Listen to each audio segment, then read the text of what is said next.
Also for local surfers, it will give them another place to surf. Our sandbags down in basically a shape of a, it will go something like that. So when a wave comes in, it breaks and then just peels along it. Those bags are obviously filled with sand, but obviously they make the depth of water shallower, so when it hits it, the water rises out and breaks across it. The waves they get here at the moment are around about 3 to 4 foot when it's a windy day, and these reefs would actually give them a 6 to an 8 foot surfing swell, which in actual fact is, I suppose, what they need. But I don't actually think it's going to affect any major problems. It's going to probably bring money to the area. Within the 5 years, it will generate quite a lot of interest in the area. Mainly holidaymakers have been moaning about they can't see the sea, bits and pieces, but they're generally, once you explain what's going on, it's working out really, really well. It won't, it'll be good for everybody around.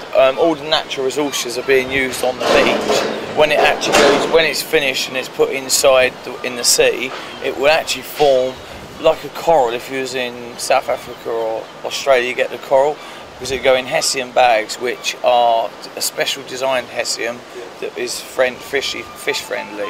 Basically, we've been brought in to process the sand. The sand's going to go through 3 sets of screening systems to take it down, all the stone out of the system, and then it comes into about 3 to 4 mil sand, which is then pumped through another machine which is packed away at the moment with water, which will pump it straight out to sea into the bags that will be brought in by the New Zealand company.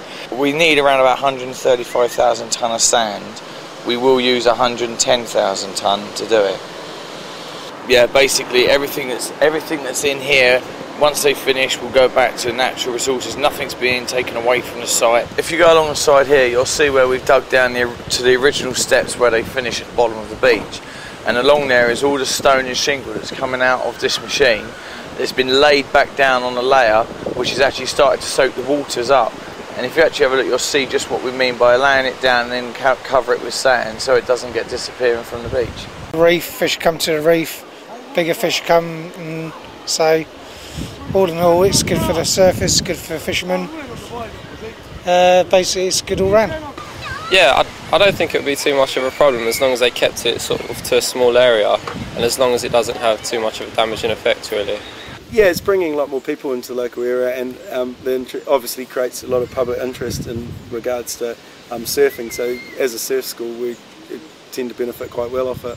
Until it's built, we won't know how it performs.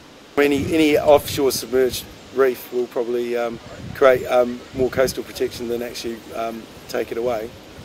It's closer to travel to here than it is to Newquay, so if you can guarantee maybe some surf here, then it's obviously better than having to travel so far for me.